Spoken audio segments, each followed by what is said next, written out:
The 911 dispatcher's headset crackled with dead air. Not a voice, not a breath, just the faint, eerie hiss of an open line. "Hello? 911, what's your emergency?" Dispatch operator Karen Lewis repeated, leaning forward. No answer. But something was there. A soft tap, a muffled thud, then what sounded unmistakably like a sharp, frightened inhale. "Trace it," Karen ordered immediately. The digital map blinked, then locked onto an address at the edge of Willow Creek, a quiet neighborhood mostly known for retirees, single-story ranch homes, trimmed hedges, and the kind of neighbors who waved at each other every morning. But tonight, the house the call came from was pitch black on the satellite feed. No lights, no movement, no signs of life at all. Karen's stomach tightened. Silent 911 calls were always bad. She hit the emergency line. 714, respond to a silent open line 911. Possible distress, no contact. Address is 1327 Ramona Drive. Officer Elena Marquez, 16 years on the force, thumbed her radio the moment it buzzed. 714 en route. She ended the shift 40 minutes ago. She could have ignored it, let the on-duty night crew handle it. But she heard something in Karen's voice, a tremor she hadn't heard in years. And Elena trusted Karen's instincts more than most officers. She turned the cruiser around, lights off, sirens silent. A silent call meant one of two things. Someone was hiding from danger, or someone couldn't speak anymore. As she drove, Elena's mind drifted back to something else, something she hadn't told anyone yet. Earlier that afternoon, she'd taken a separate call from the same street, a neighbor reporting shouting, glass breaking, a girl screaming. But when officers arrived, the homeowner, Bernard Keller, a man known in the neighborhood for his big house and bigger temper, simply smiled, opened the door, and said, "Teenagers, what can you do? They get dramatic." The officers left without pressing harder. Elena hadn't liked it then. She liked it even less now. As she turned onto Ramona Drive, she saw it instantly. Shadows moving behind the curtains of the Keller home. Then they froze. The whole house seemed to hold its breath. Elena parked 2 houses down, stepping quietly onto the pavement. The street was too still, too perfect, the kind of stillness that felt staged. Then she noticed something on the sidewalk. A pink cell phone case cracked, a cartoon butterfly sticker peeled halfway off. A few feet further, the faint glimmer of broken glass. Her pulse quickened. She radioed in softly. "Dispatch, confirm. Caller ID linked to this address?" A pause. Then Karen answered, voice tight. "Elena, the call came from a minor cell phone registered to the Keller residence." That confirmed it. She approached the house carefully, boots silent, hand on her holster. Inside, a harsh male voice snapped, "I said shut up. Don't make this worse." A girl whimpered. Another thud. Elena's jaw clenched. She reached the porch. Before she could knock, the front door creaked open on its own. Not fully, just a few inches. Just enough for her to see a sliver of the dark hallway inside. Just enough to make her freeze. Someone inside had opened it, but no one stood there. She lifted her flashlight, heart pounding. "Police," she called out steadily. "If anyone needs help, say something." Only silence replied.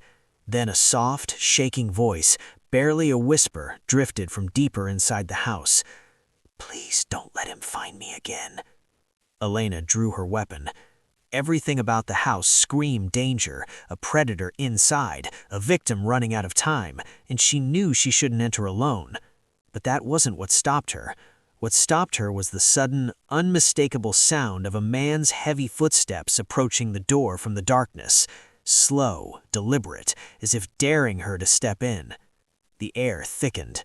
The house seemed to pulse with tension. Even the wind outside had gone still.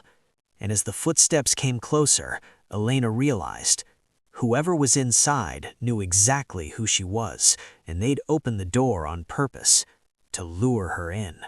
The door hung open just enough for Officer Elena Marquez to see a sliver of blackness. Not the normal kind of darkness. This one felt heavy, like the walls themselves were swallowing light. The footsteps inside stopped. Elena didn't breathe. For a moment, the house was dead silent. No echo, no movement, no more whispers from the girl hiding somewhere inside. Just a stillness so unnatural it prickled the back of her neck. She kept her weapon low but ready, flashlight angled toward the floor to avoid giving away her full position. She'd been on the force long enough to know the difference between a panicked household and a dangerous one. This one felt like a trap, methodical, waiting, calculating. "Elena," Karen's voice crackled softly through the radio. "Backup is 6 minutes out. Don't enter unless—" Too late. The door, as if pushed by invisible fingers, swung wider on its own, the hinges groaning like an old man rising from bed. A single thought rose in Elena's mind. Someone wants me inside. She stepped over the threshold. She could hear her captain's lecture already. You don't enter alone. But training wasn't everything. Sometimes instinct screamed louder.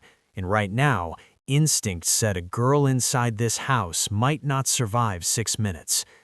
The moment she crossed the doorway, an icy draft slid across her neck, raising every hair. She scanned the foyer, family photos on the wall, polished hardwood floors, everything tidy to the point of being unnatural, too neat, too controlled.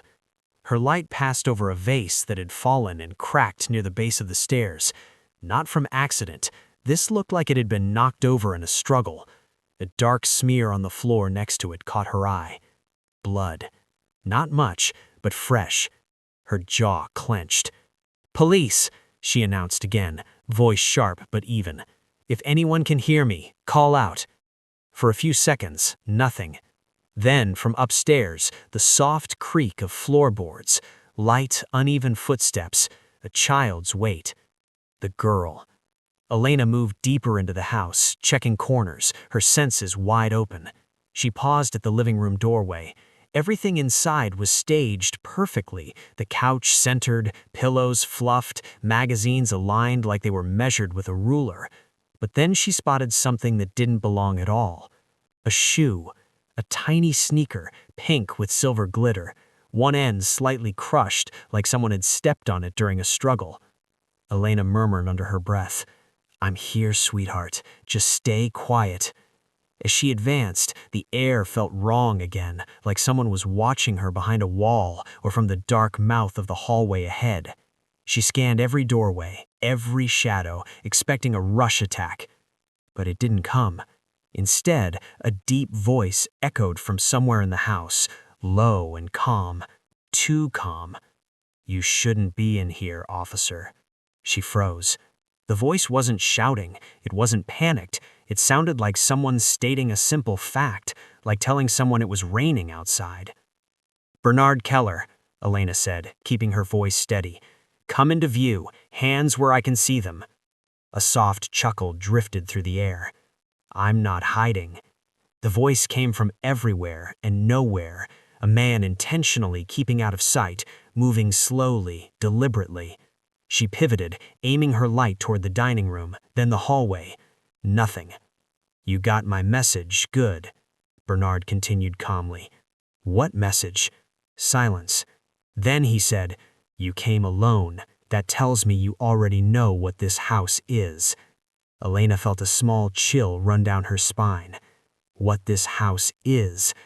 She'd worked domestic calls for years. She'd heard bullied wives, terrified children, angry husbands. But this was something else. Somewhere to her left, a faint sob broke through the tension. A child trying so hard to stay quiet she could hear her small lungs stutter. Elena turned sharply toward the stairs. "I'm coming up," she called loudly, wanting the child to know her voice. But before she took a step, a new sound froze her mid-movement. A heavy clunk, something metallic sliding into place. She looked behind her. The front door had swung shut, not slammed, closed gently like someone guiding it with care. And she heard it. Click. The deadbolt sliding into lock position. Her heartbeat hammered in her ears. "Elena," Karen's voice crackled through her radio. "Your body cam just cut to static. Are you inside? Elena, do you copy?" Static hissed back. The signal had been jammed. The house swallowed sound now. No radio, no backup, just her and Bernard Keller and the girl. She moved toward the stairs slowly, every sense on high alert. Her flashlight illuminated framed photos lining the wall, Bernard standing stiffly behind a young girl with golden hair. The girl was not smiling, not in a single photo. Elena remembered the neighbor's report. A girl screaming. She exhaled carefully and climbed the stairs, one step at a time, gun angled upward. Halfway up, one of the steps creaked under her boot. Instantly, the house reacted.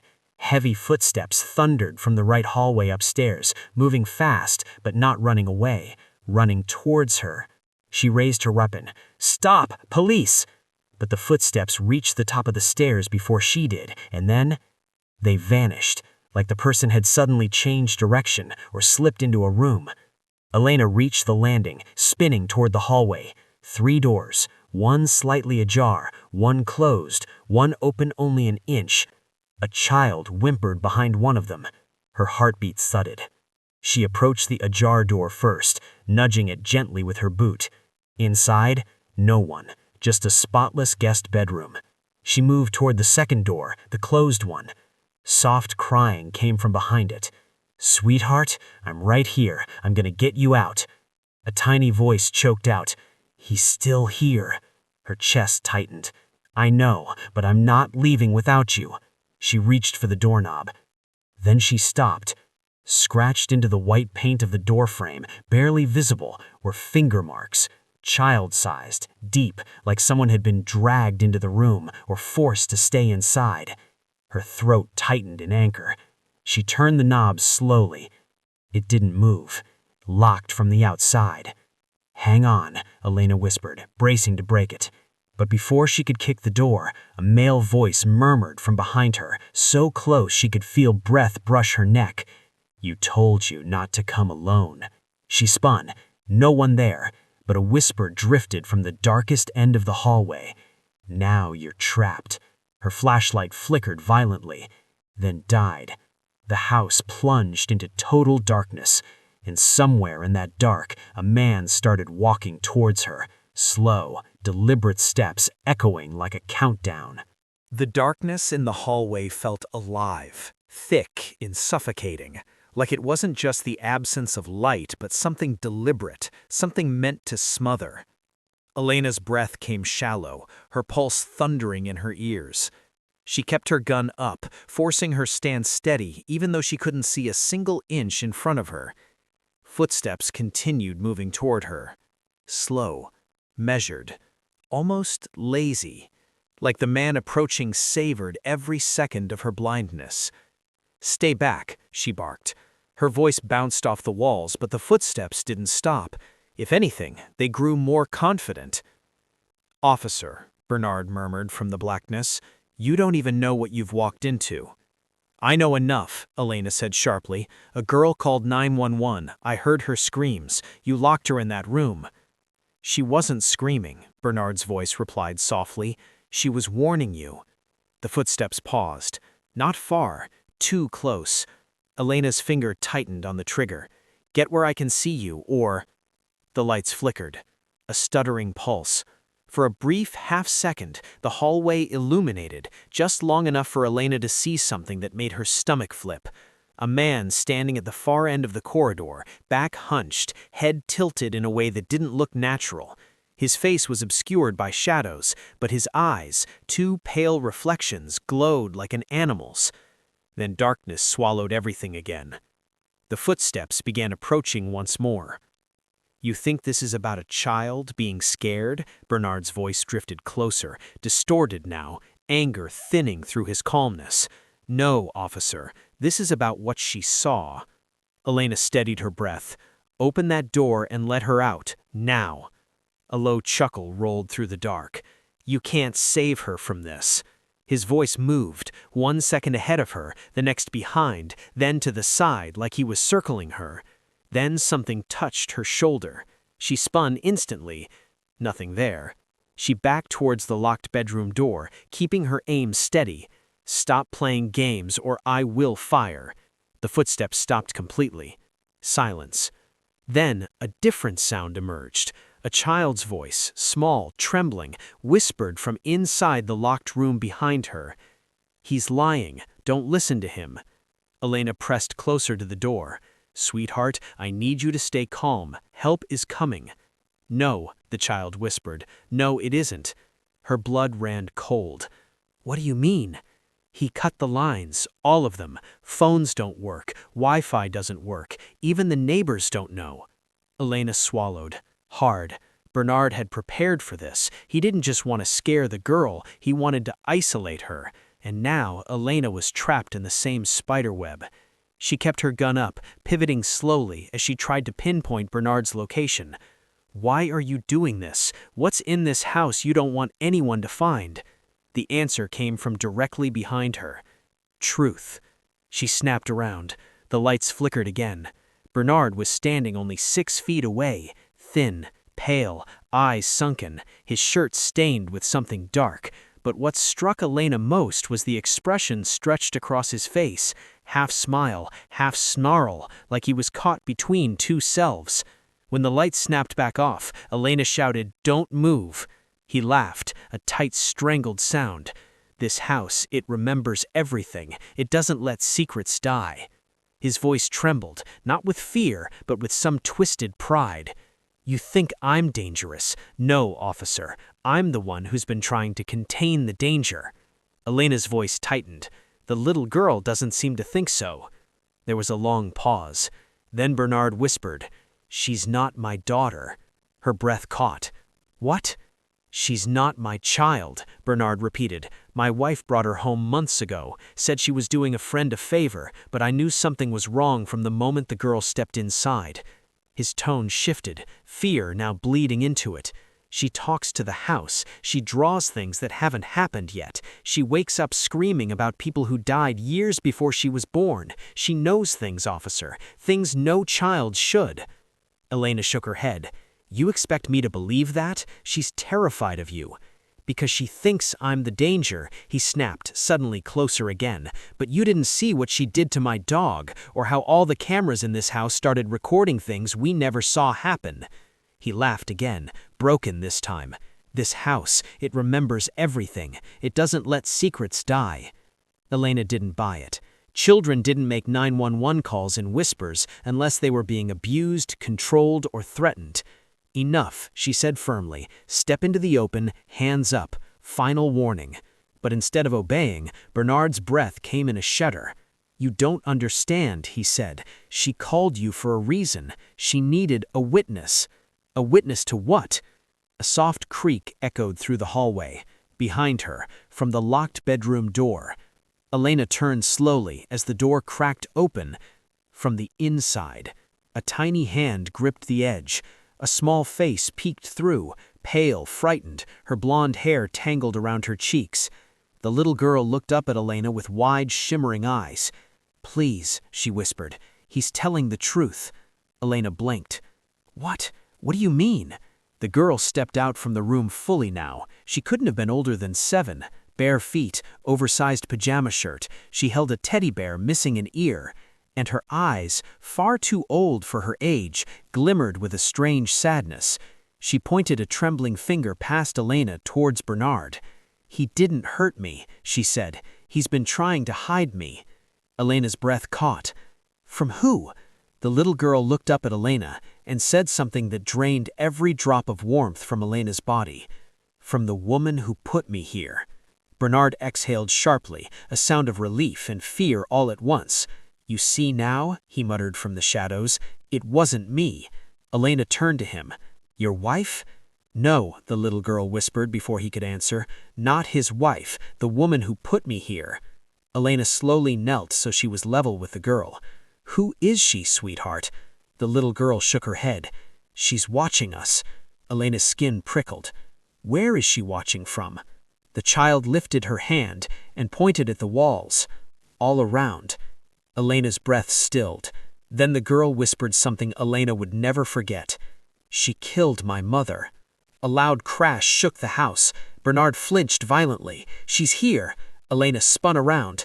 A shadow moved across the far wall. Not Bernard's, not the child's, someone else, someone who had been in the house the entire time, watching, waiting.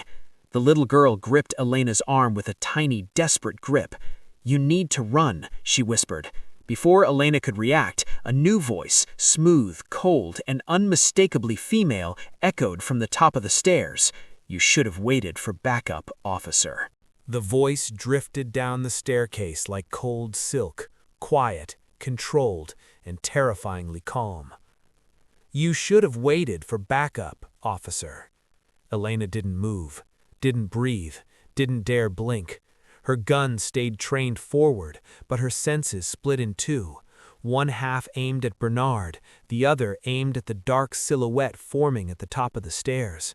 The little girl pressed closer to Elena's leg, trembling violently. Bernard, shaking so hard his knees threatened to buckle, whispered hoarsely, "She's not supposed to be back yet. She wasn't supposed to be home." Elena didn't lower her weapon. "Show yourself." The figure descended one step, then another. The soft rhythm of heels clicking on polished wood filled the suffocating hallway. When she finally stepped into the sliver of light, Elena's eyes narrowed. The woman was tall, elegant, dressed in a charcoal gray pencil skirt and a crisp white blouse.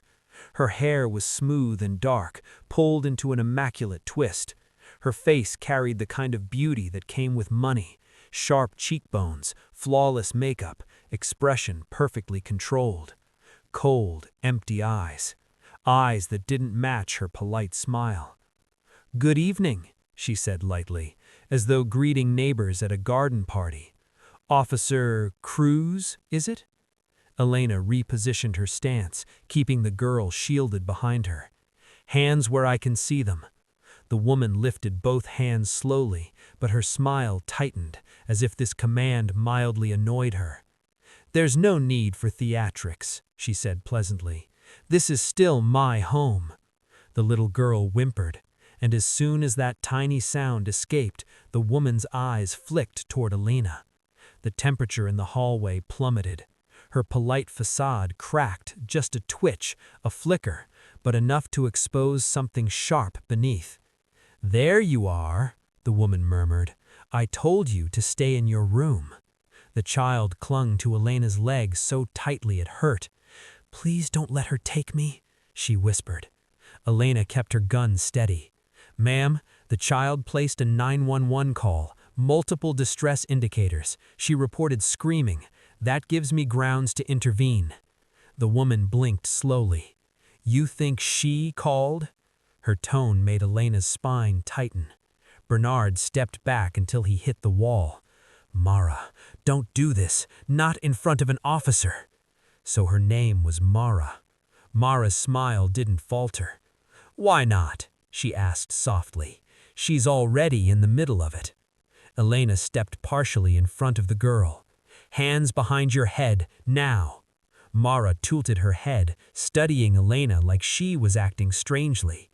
"You're shaking, officer. Your aim is off by 3 inches, and you haven't called for backup yet. Why?" The question hit harder than it should. Elena's breath hitched. She hadn't called. Her radio had gone dead. Her phone had no signal. Her car's GPS failed the moment she parked. Her pulse quickened. "You disabled our systems. The girl told me everything."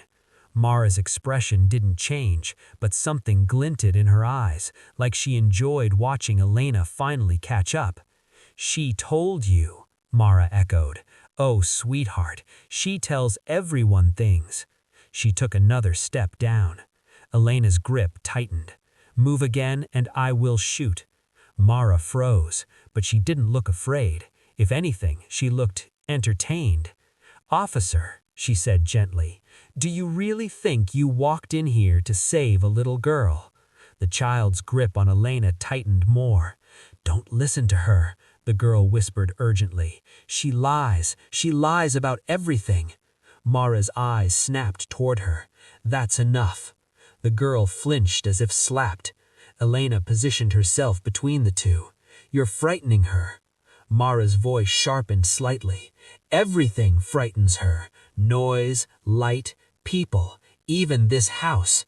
Elena felt anger simmer in her chest. A child terrified in her own home is a sign of abuse. Mara laughed, a bitter, short sound. "Abuse?" she asked with raised eyebrows. "Is that what you told her?" Bernard swallowed and shook his head violently. "She knows nothing. Leave her out of this." "Oh, stop." Mara dropped her hands to her sides in irritation. "You've been feeding her your paranoia for months. She's hardly objective." She turned back to Elena. "Want the truth?" Her voice dropped to a near whisper. "Fine, but you won't like it." Elena steadied her breathing. "Start talking." Mara descended the last step, her heels meeting the floor with a sober click. Then, with chilling calmness, she said, "That child is not who you think she is." The girl's voice broke. "Please, stop." Mara ignored her. "She showed up in this house without an identity. No birth records, no guardians. My sister claimed she was helping a friend, but wouldn't give names. And this child," she pointed directly at the girl, "walks around this house predicting accidents before they happen. She draws images of people she's never met. She told me how my own sister would die 2 days before it happened." Elena blinked. "What?" Mara stepped closer. "My sister drowned," she said evenly. "She described every detail before it happened. She said she saw it in the walls." "The girl," she shook her head violently. "No, I didn't do anything. The house—" "Quiet," Mara snapped. But Elena wasn't looking at Mara anymore. She was looking at the girl. And the girl's eyes, they weren't pleading anymore. They were terrified, but also knowing, like she carried a truth too heavy for her small body. "Elena," she whispered, voice trembling, "she's twisting everything. The house showed me things because it's where she—" She froze, her eyes widened. Then she whispered something so quiet Elena barely heard it. "She's coming." Mara stiffened, not at the girl, but at the words. Her expression flickered into something Elena had not expected. Fear, real fear. "What did you say?" Mara whispered. The girl backed away. "She's coming, the real one. She found us." A violent crash split the house somewhere upstairs, followed by footsteps, heavy ones, fast. Elena's heart surged into her throat. Mara stepped back, her eyes darting to the ceiling. No, she wasn't supposed to know. Then, from above, a woman's voice shouted, "Where is my daughter?" Mara goes pale. Bernard dropped to his knees in panic. Elena froze. The little girl grabbed Elena's hand with desperate strength.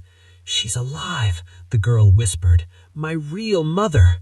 Another crash shook the ceiling. Dust rained down. Mara backed towards the stairs, her composure finally cracking. "No, she drowned. I saw her body. I saw—" The woman's voice roared again. "Give her back to me."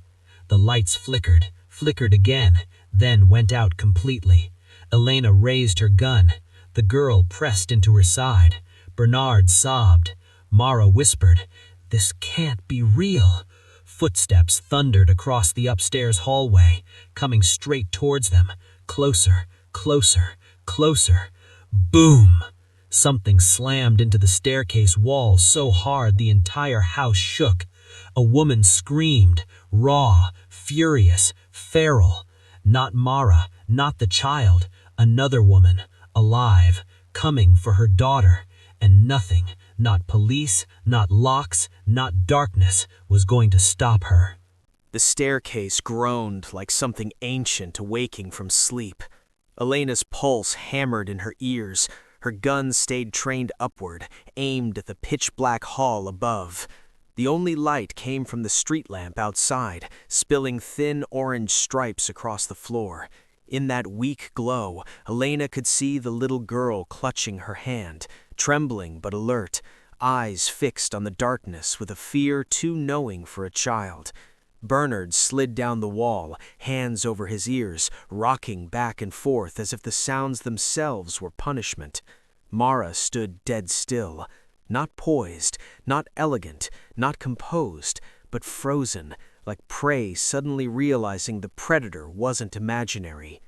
"Stay behind me," Elena whispered to the girl. Another boom slammed from upstairs, followed by the sound of furniture scraping violently. Then footsteps, heavy ones, too heavy for a normal person. They moved with purpose, directed, fueled by something feral. "Stop!" Elena shouted up the staircase. "This is the police. Identify yourself." The footsteps halted. Silence dropped like a stone. So sudden, Elena's breath caught. Then through the dark, a woman's voice answered. Low, ragged, and shaking with grief that bordered on rage. "I did." Elena exhaled slowly, forcing her voice steady. "I need you to come down the stairs, hands visible, no sudden movements." No answer, just another tremor in the wall. Mara stepped backward until her heels hit the baseboard. No, she shouldn't be alive. No, I saw her body. She shook her head violently. "You're not real." The girl whispered urgently to Elena. "She's lying. She didn't see anyone drown. She made that part up." Mara snapped. "You shut your mouth." The girl flinched, and Elena angled her body in front of her. "That's enough," Elena said sharply. "No more shouting at a child." Somewhere in the dark above, the woman let out a soft sound, half sob, half exhale.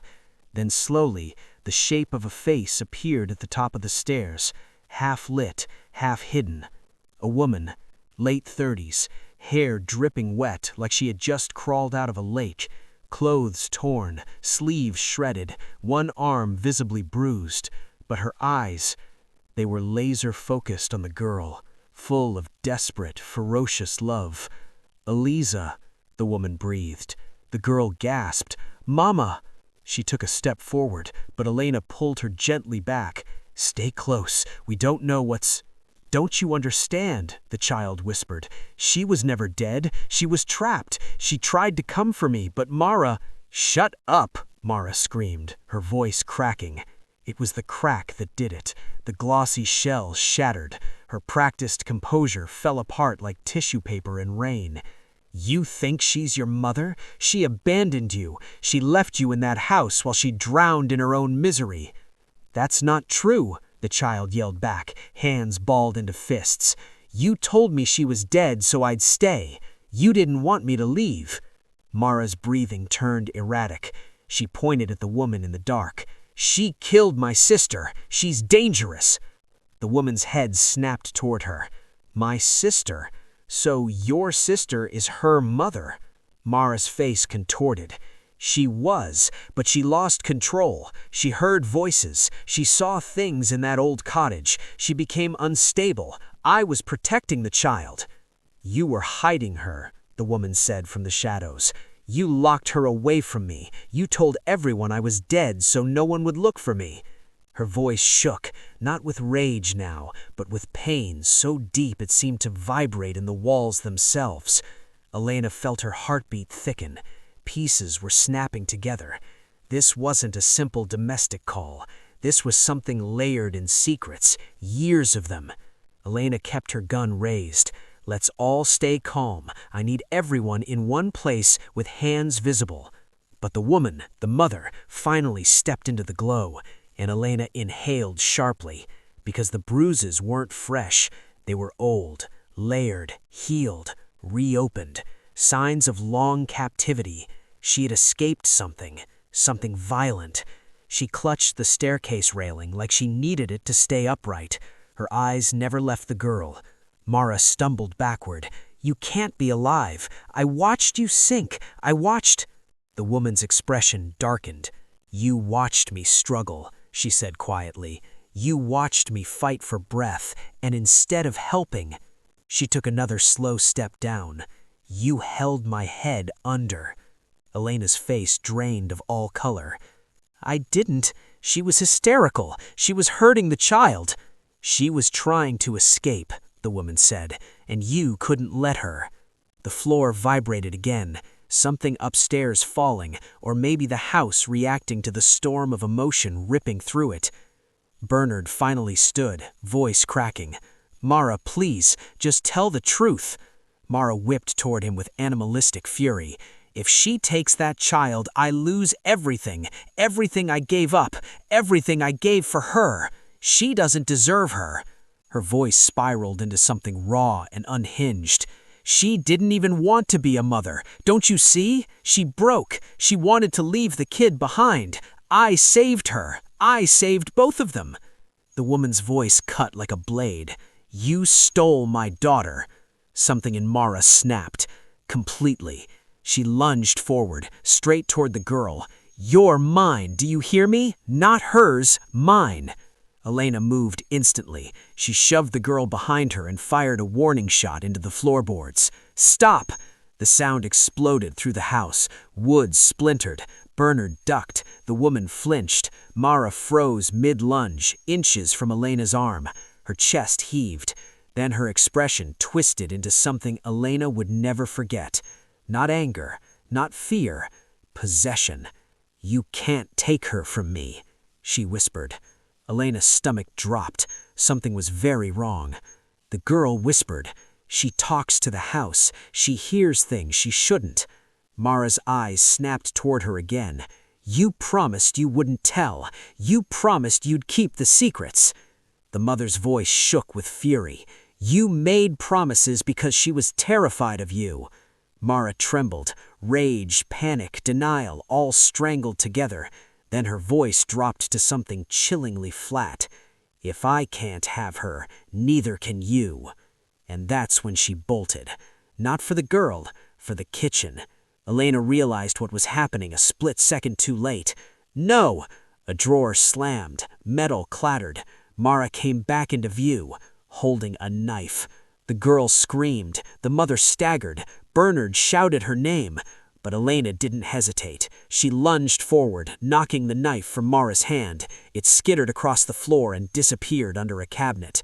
Mara snapped. She clawed and kicked and screamed with a strength Elena didn't expect from someone so thin.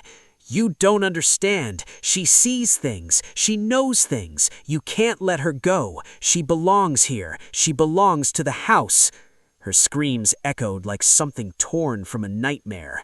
But even through the noise, Elena heard the little girl whisper to her mother, "Mama, the house was only showing me where you were, so I could find you."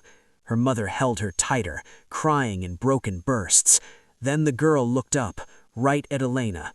Her voice came out small, scared, but certain.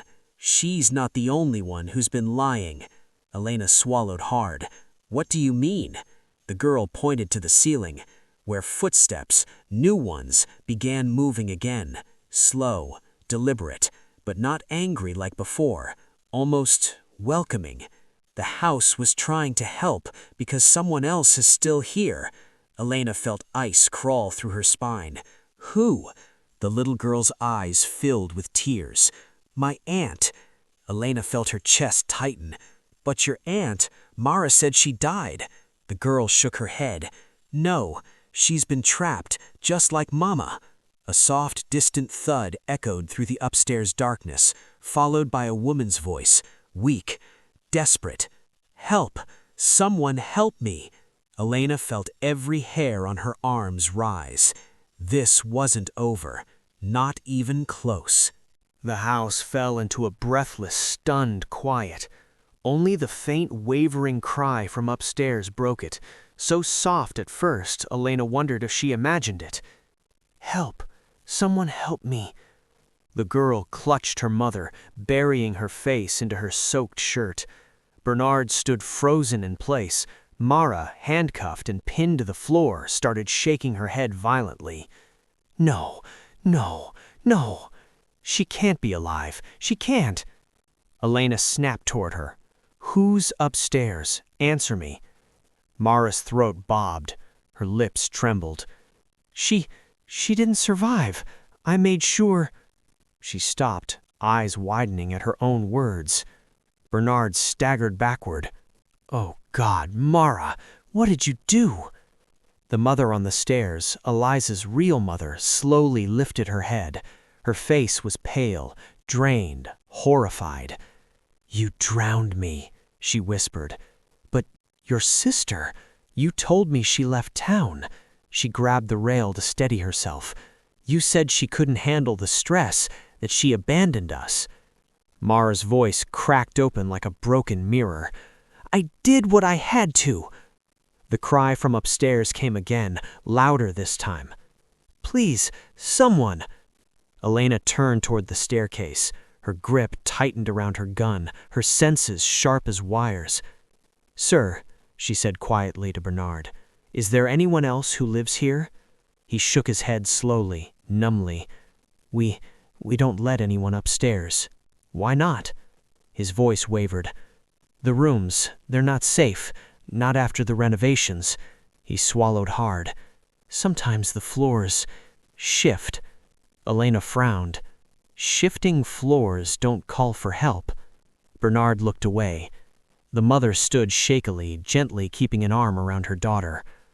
"If she's alive, she needs help now." Elena nodded. Her heartbeat pounded steadily, controlled, purposeful.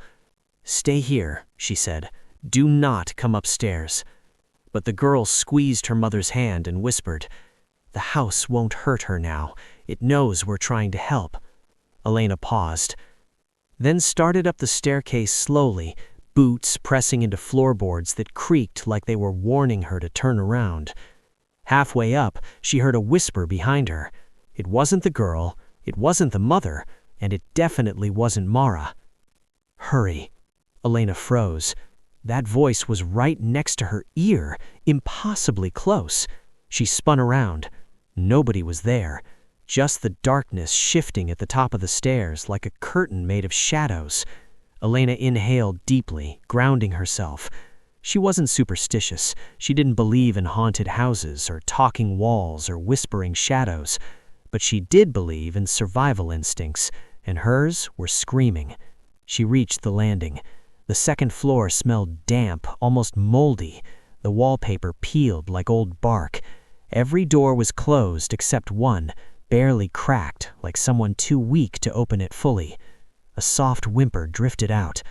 Elena pushed the door open gently with the barrel of her gun. What she saw made her stomach twist. A woman, thin, bruised, hair tangled and matted, lay on the floor beside a stripped mattress. Her wrists were raw, her breathing shallow. Her clothes looked like they hadn't been changed in months. She was alive, but barely. Her sunken eyes flicked up at Elena. "You hurt me," she whispered, voice cracking. "Finally." Elena holstered her gun immediately and dropped to her knees beside her. "It's okay. I'm Officer Ramirez. I'm here to help." Her lips trembled. "She took everything. She said, I made the house angry." Tears spilled down her cheeks. "But it wasn't me. I swear it wasn't me." "You're safe now," Elena whispered. The woman winced. "My sister." "Mara?" Elena asked gently. The woman flinched as if the name itself stung. She said I'd ruin things. She said the walls needed quiet. She said I talked too much." Her voice splintered. "I didn't talk. I screamed. For days. Weeks. Nobody heard." Elena's throat tightened. Her hands shook as she checked the woman's pulse, weak but present. Downstairs, footsteps thundered. Bernard appeared in the hallway doorway, face pale as bone. "Oh God, Emily," he choked. I thought... Emily, the missing sister, the one Mara claimed drowned herself. Emily looked at Bernard, eyes glassy. "You believed her." Bernard collapsed beside them, guilt crushing him like a physical weight. "I thought you left. I thought you abandoned the baby. God, Emily, I didn't know." Emily let out a broken sob. "I never left. She locked me in my own old room." Elena's mind raced. This was worse than kidnapping, worse than neglect. This was long-term imprisonment, torture, hidden within a home that looked perfectly normal from the outside. Bernard whispered, "You were here all this time." Emily's voice cracked. Hiding in the dark, listening to her talk to the walls, listening to the house groan when she lied. I begged for help, but nobody heard. Elena's throat tightened. Her hands shook as she checked the woman's pulse, weak but present. Downstairs, medics were on the way. Elena stood. "We need to get her downstairs. Medics are on the way." Bernard lifted Emily carefully, supporting her frail weight. As they reached the staircase, Emily looked over Elena's shoulder. "Don't leave her alone," she whispered. Elena frowned. "Leave who alone?" Emily's eyes widened in fear. "Mara." Elena looked down. Mara was not where Elena left her. The handcuffs were still attached to one wrist, but the other hung loose. She was gone. The front door was open, swinging softly in the draft like someone slipped outside moments earlier. Elena bolted down the stairs. "Mara!" she shouted, racing to the porch. The yard was empty, the road silent, the trees unmoving. But somewhere in that darkness, Elena felt eyes, watching. Mara wasn't running, she was hiding, waiting. Because people like Mara didn't accept defeat. They rewrote the story, and in her mind, Eliza still belonged to her. Elena turned back toward the house where Bernard was helping Emily down the last steps, and the mother held her daughter tight. Elena whispered to herself, "This isn't over." And outside, somewhere unseen, a soft, chilling laugh drifted on the wind. Elena burst onto the porch, heart hammering, scanning the street. The night felt colder now, too still, too hollow, like the world was holding its breath. Mara was gone. The handcuff dangled from the railing like a taunt. Elena knew immediately this wasn't a desperate woman running blind. This was a predator who had lived in the shadows long enough to memorize them. Behind her, she heard the mother's shaky voice. "Officer, where did she go?" Elena forced calm into her tone. "Inside, all of you, lock the door. Don't open it unless you hear my voice. Understood?" They nodded, terrified. As they stepped inside, little Eliza looked at Elena with wide, trembling eyes. "She's not done," the child whispered.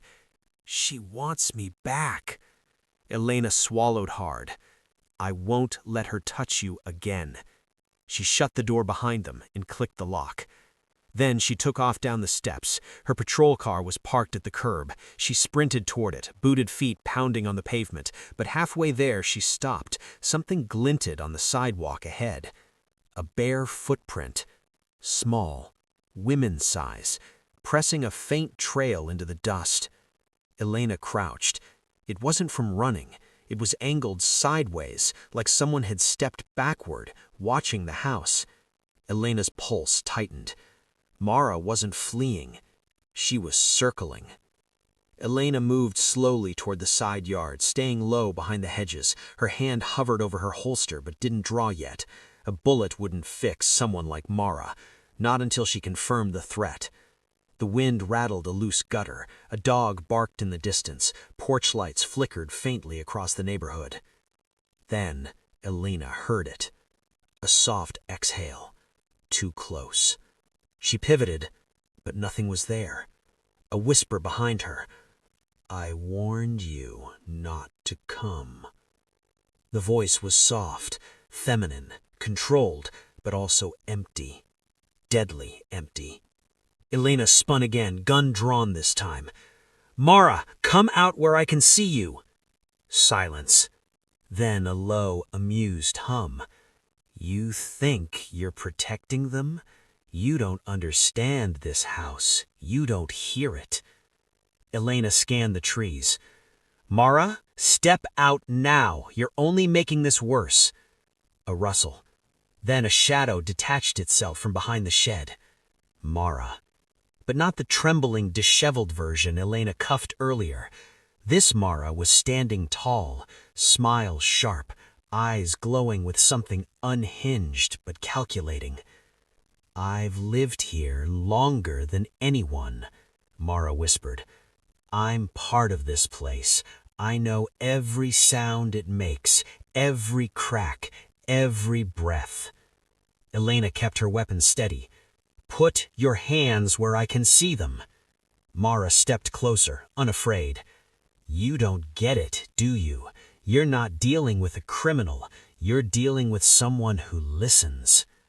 "Listens to what?" Elena pressed. Mara tilted her head. "The house." Elena blinked. "It's a building, plaster and wood." "No," Mara said softly. "It's alive with memory, with loyalty." Something shifted in the dark behind her. A branch? No, a shape. Mara wasn't alone. Elena adjusted her stance. "Who's with you?" Mara smiled wider. "People who understand me." Elena exhaled slowly. This was about to get dangerous. Before she could respond, Mara darted back into the shadows, far faster than Elena expected. "Stop!" Elena yelled, sprinting after her. But Mara wasn't headed to the road. She was sprinting toward the back door of the house. Elena cursed under her breath and bolted after her, tearing around the corner, boots digging into the grass. She nearly slipped on the wet earth but caught herself, leaping up the steps 2 at a time. She slammed into the back door just in time to see a pale hand pulling it closed from the inside. "Elena!" Bernard shouted from the living room. "She's in here!" Elena kicked the door open, gun ready. The house erupted in screams. The mother grabbed Eliza, pulling her behind the couch. Bernard shielded Emily, who was too weak to move quickly, trembling and barely upright. Mara is standing in the hallway, eyes fixed on the little girl. "Come here, sweetheart. Auntie's here." That was it. Elena fired a warning shot into the ceiling. "Mara, get on the ground now!" Mara didn't even flinch. "You're ruining everything. She was mine first. I raised her. I kept this family together. Me, not Emily, not him, me." Bernard stepped forward, voice shaking with rage. "You locked my sister in a room for 2 years because you were jealous." Mara shrieked. "She wanted to take Eliza from me. I had to protect her. The house agreed. It told me she wasn't meant to leave." "The house did not tell you that," Emily choked out, barely able to stand. "You hurt me. You hurt all of us." Mara trembled in fury. "You were weak. You never deserved her." Then she lunged, straight for the child. Elena reacted before thought even caught up. She tackled Mara mid-stride, slamming her to the floor, pinning her arms behind her. Mara thrashed like a wild animal, screaming, nails clawing at the hardwood. "You can't take her. She's mine, mine, mine." "Stop resisting," Elena barked. But Mara fought with a strength born of desperation and obsession. It took every ounce of Elena's training to restrain her, finally forcing both cuffs onto her wrists again, tight this time, then dragging her upright. Mara's head lolled to the side, eyes glassy but still burning with hate. "She'll never be safe. Not from me, not from what this house remembers." Eliza whimpered, pressing into her mother's side. Emily sobbed quietly. Bernard covered his face with both hands. Elena tightened her grip on Mara's shoulders and began hauling her toward the front door. "You're done," Elena said coldly, "for good." But Mara just smiled, a slow, eerie smile. "You think so?" Then she let out one low, haunting laugh. It wasn't loud, it wasn't manic, it was knowing, and it chilled every person in the room. Elena shoved her out under the porch, where backup sirens wailed in the distance. Red and blue lights flickered off the houses as more officers arrived. Mara twisted her head toward Elena. "You took my child, so now I'll take something from you." Elena's jaw clenched. Threats were common, but this one felt personal. She handed Mara off to 2 officers and watched them shove her into the back of a cruiser. But Mara didn't stop smiling, not even as the door slammed shut. The mother rushed to Elena as soon as the cruiser pulled away. "Is she going to prison?" Elena said, "Yes, and she won't be coming back." But in her gut, Elena didn't believe that. Because Mara didn't run, she didn't hide, she didn't deny anything. She wasn't afraid of being caught. She was planning. And as the cruiser disappeared around the corner, Elena felt it again. That indescribable sense of something unseen watching her from the dark. The case wasn't over. Not even close. The night felt heavier after Mara was taken away, like the air itself was waiting for something else to happen. Elena returned to the living room, where the family huddled together in a tight circle. Emily sat on the couch, Eliza curled into her side like a fragile bird, and Bernard stood watch at the window, arms folded, eyes scanning the street as if expecting Mara to materialize out of the darkness again. Only when Elena re-entered did he finally turn toward her, shoulders sagging just a little. "Is it over?" he asked quietly. Elena wanted to say yes, she wanted to promise it, but she had been doing this too long to lie. "Mara's in custody," she said, "but she's not like most offenders. She's careful, calculated, and she's been manipulating this household for years. Cutting her out won't be easy." Emily shuddered. Bernard lowered his head. Little Eliza looked up at Elena, her voice barely a whisper. "Is she going to come back for us?" Elena knelt in front of her, brushing a strand of hair behind her ear. "No," she said softly, "not tonight, not tomorrow. She's going somewhere she can't hurt anyone anymore."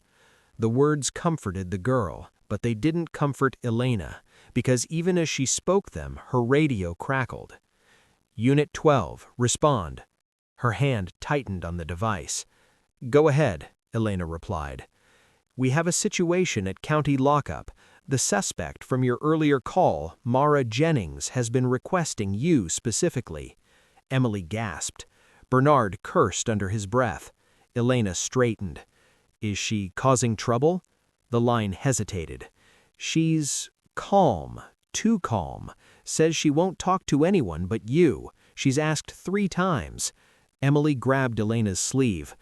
"Don't go," she whispered. "Please, she does something to people. She twists them. She makes them lose themselves."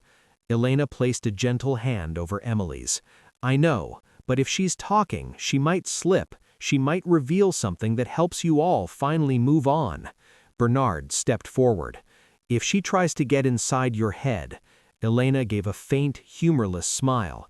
"She won't. I'm not hers to control." But as she walked toward the door, she felt a prickle along her spine, like she was stepping toward the edge of something deep. The lockup sat in a squat brick building 10 minutes away, illuminated by harsh white lights that made everything appear bleached and cold. As Elena approached, Officer Gray met her at the entrance. "Daniels," he said, rubbing the back of his neck, "I don't like this. She's been sitting in there like a statue, won't drink water, won't blink, won't speak, just waits." "For me," Elena said. Gray nodded uneasily. "She gives off a bad vibe, like she's sure of something." They led Elena down a long hallway, the kind that always felt too quiet. The hum of fluorescent lights, the echo of boot steps, the faint clatter of keys. Mara sat in an interview room, hands cuffed to the table, posture perfectly straight. A faint smile played on her lips. The moment Elena stepped in, Mara's eyes snapped up. "There you are," she whispered, voice dripping with satisfaction. "I knew you wouldn't run." Elena didn't sit. "You asked for me. Say what you need to say." Mara tilted her head. "So cold," she murmured. "Just like her." Elena ignored the bait. "Why did you hurt that family? What was your endgame?" Mara's smile slowly widened. Too wide. "They needed me." "No," Elena said sharply. "You controlled them. You isolated them. You terrorized them."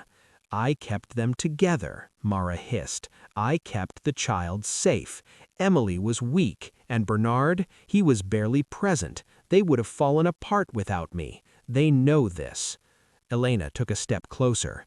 "You locked Emily in a room. You starved her. You made that little girl fear her own shadow." "I saved her," Mara growled. "I saved her from the world, from people like you, always thinking you know best." Elena leaned in just slightly. "You're not saving anyone now." Mara's breathing slowed. Her eyes darkened. Then she whispered, "I still hold something they need." Elena stiffened. "What?" Mara chuckled almost playfully. "Oh, you think you found everything in that house? The scratches on the door, the broken lock, the hidden latch? You think you uncovered all my secrets?" Elena didn't speak. She could feel it coming, a turn, a twist, a truth. Mara leaned forward until the cuffs rattled. "I left something behind, something they don't want to live without." Elena's pulse kicked into high gear. "What did you leave?" Mara shrugged almost playfully. "You'll find out. Soon." Elena slammed her hand on the table. "Where is it?" Mara didn't flinch. She only smiled. "Good luck, officer. You're already too late." Elena stormed out of the room. Gray followed her. "What happened?" he asked. "She's hiding something in that house, something big." Gray nodded uneasily. "You heading back?" "Immediately." Elena drove faster than protocol allowed. When she pulled into the neighborhood, her headlights swept across the porch, where Bernard stood waving frantically. "Elena," he shouted, "you need to come inside, now!" She ran up the steps, adrenaline surging. Emily stood in the living room, clutching an object to her chest, a small wooden music box. "It was under the floorboards in Eliza's room," Emily whispered, hands shaking. "We never saw it before. It wasn't ours." Elena's stomach dropped. "What's inside?" Emily swallowed. "We can't open it. It's locked, but it keeps playing on its own." The music box chimed a haunting tune, delicate and eerie. Eliza stood behind her mother, trembling. "Mara used to hum that every night, even when she wasn't in the room." Elena reached for the box, then froze. Scratched in the bottom, tiny but unmistakable, were words carved by hand. "For my girl, wherever you go, I follow." Eliza whimpered. Emily dropped the box like it had burned her. Bernard stepped back in horror, and Elena felt the final piece of the nightmare click into place. Mara hadn't finished. She hadn't given up. She had left a message, a promise. The music box kept playing, the tune sweet but sickening. Elena stepped forward, eyes locked on the carving.